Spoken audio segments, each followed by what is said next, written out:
삶을 살다 만나. Halo, saya Asri Nur Khofifah, saya dari kelas 2C Fakultas Ilmu Komunikasi. Perkenalkan, nama saya Rani Winawati dari kelas 2C Fakultas Ilmu Komunikasi.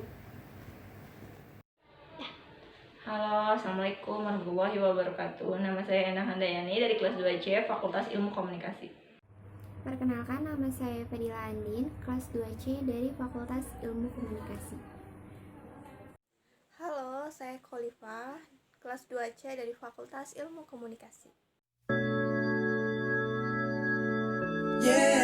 Yeah, just one day, one night.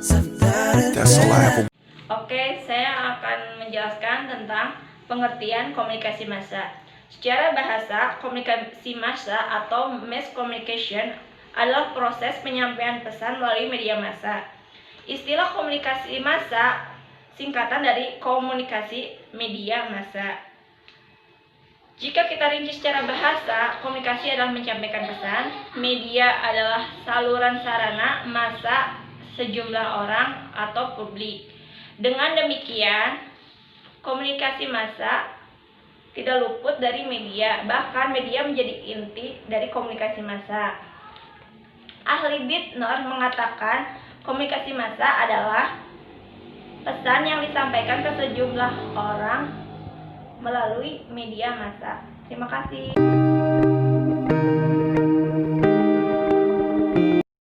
Baik, di sini saya akan menjelaskan tentang karakteristik komunikasi massa. Karakteristik atau ciri dari komunikasi massa yang pertama adalah komunikatornya terlembaga, di mana komunikator atau penyampai pesan dari komunikasi massa itu berasal dari organisasi. Lembaga penyampai pesan dari komunikasi massa itu berasal dari media massa yang terdiri dari televisi, radio, surat kabar, atau internet. Yang kedua, pesannya bersifat umum, di mana pesan atau informasi yang disampaikan itu bersifat umum agar dapat diterima oleh khalayak orang banyak.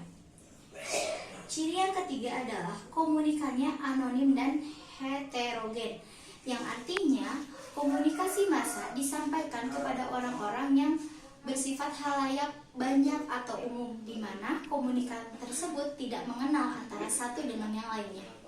Yang terakhir adalah bersifat umpan balik tertunda atau delayed feedback, di mana umpan balik tersebut akan tertunda dikarenakan komunikator tidak bertatapan secara langsung dengan komunikan.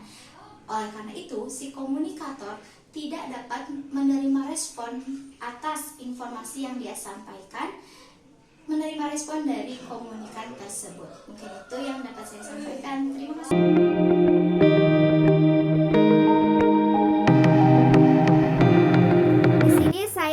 Menjelaskan tentang 4 jenis komunikasi massa. Yang pertama yaitu iklan. Mengapa iklan termasuk jenis komunikasi massa? Karena tujuan iklan itu sendiri untuk menarik perhatian massa. Ketika perhatian massa tertuju kepada iklan tersebut, maka akan terbentuk komunikasi-komunikasi di masyarakat. Yang kedua yaitu jurnalistik. Komunikasi massa membutuhkan jurnalistik untuk menyampaikan informasi. Jurnalistik mempunyai kekuatan untuk memberikan pengaruh kepada masyarakat dalam sebuah komunikasi massa. Dalam jurnalistik, media komunikasi yang digunakan biasanya televisi, radio, koran, majalah, dan media sosial. Selanjutnya yang ketiga yaitu hubungan masyarakat atau humas, yang merupakan suatu usaha yang dilakukan secara sengaja, direncanakan, dan berkesinambungan untuk menciptakan saling pengertian antara suatu lembaga atau institusi dengan masyarakat. Nah, untuk menciptakan saling pengertian tersebut, maka akan tercipta komunikasi massa. Yang terakhir yaitu media sosial. Media sosial dalam interaksinya bisa diketahui oleh masyarakat publik apabila saat membuat status atau share informasi dan dibaca oleh banyak orang, disitulah hadir komunikasi massa. Sekian dan terima kasih.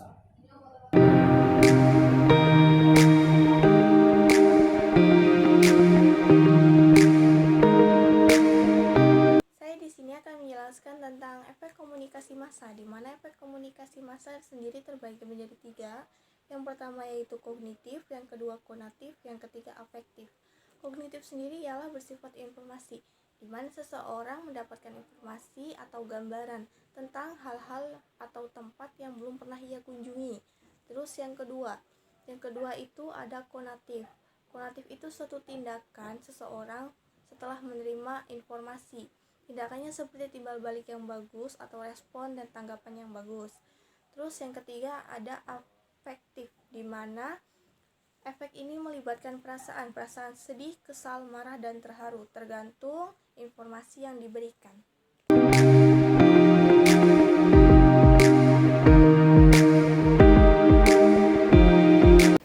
Media komunikasi massa. Yang pertama yaitu media cetak.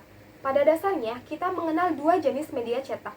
Yang pertama yaitu surat kabar atau koran, dan yang kedua adalah majalah. Fungsi utama dari media cetak itu sendiri yaitu untuk memberikan informasi kepada para pembaca secara objektif tentang apa yang terjadi pada suatu komunitas masyarakat hingga negara bahkan dunia. Fungsi lain dari media cetak yaitu untuk menyediakan keperluan informasi berupa iklan-iklan. Kemudian media yang kedua yaitu media elektronik, yang termasuk ke dalam media elektronik yaitu radio dan televisi. Seperti yang kita ketahui, radio merupakan media elektronik pertama dan tertua di dunia. Maka dari itu, radio menjadi tren dan fenomena pada masanya. Selain memberikan informasi, radio juga menjadi sarana hiburan bagi para pendengarnya. Kemudian yaitu televisi. Setelah radio, muncullah televisi sebagai media elektronik yang lebih modern. Munculnya televisi ini membuat radio semakin tenggelam dan juga ditinggalkan. Karena kelebihan televisi ini tidak hanya mampu menampilkan suara atau audio, tetapi mampu memberikan gambar bergerak atau video. Sehingga televisi menjadi media komunikasi massa primadona hingga saat ini di seluruh dunia. Media yang terakhir yaitu media digital. Selain media cetak dan elektronik, kini muncul media lain yaitu media digital yang mungkin dapat dikatakan bahwa media digital ini sekarang mendominasi media komunikasi massa yang ada di seluruh dunia. Pergeseran penggunaan komunikasi massa dari media elektronik ke media digital berlangsung sangat cepat. Hampir semua masyarakat menggunakan smartphone dan juga menggunakan internet. Hingga saat ini, komunikasi massa jauh lebih mudah karena didukung oleh lahirnya media sosial seperti Facebook, Twitter, YouTube, Instagram, dan lain sebagainya. 하루만 내게 시간이 있다면 달콤한 네 향기에 취해서 고뇌난 잠들고파 빡빡한 스케줄 사이에 기회가 있다면 따스하고 깊은 눈 안에 몸 담그고파 I like that 너의 그 길고 긴 생머리 올려놓고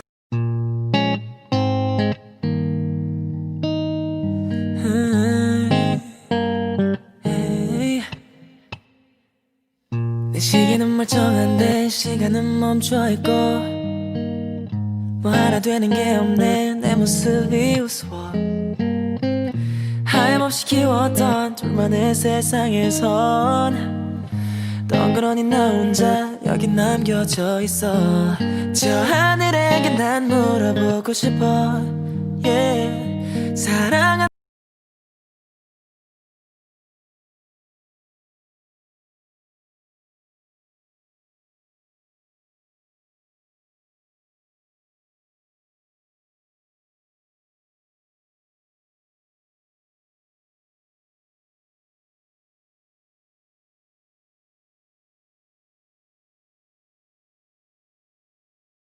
끌 때의 아찔한 목숨과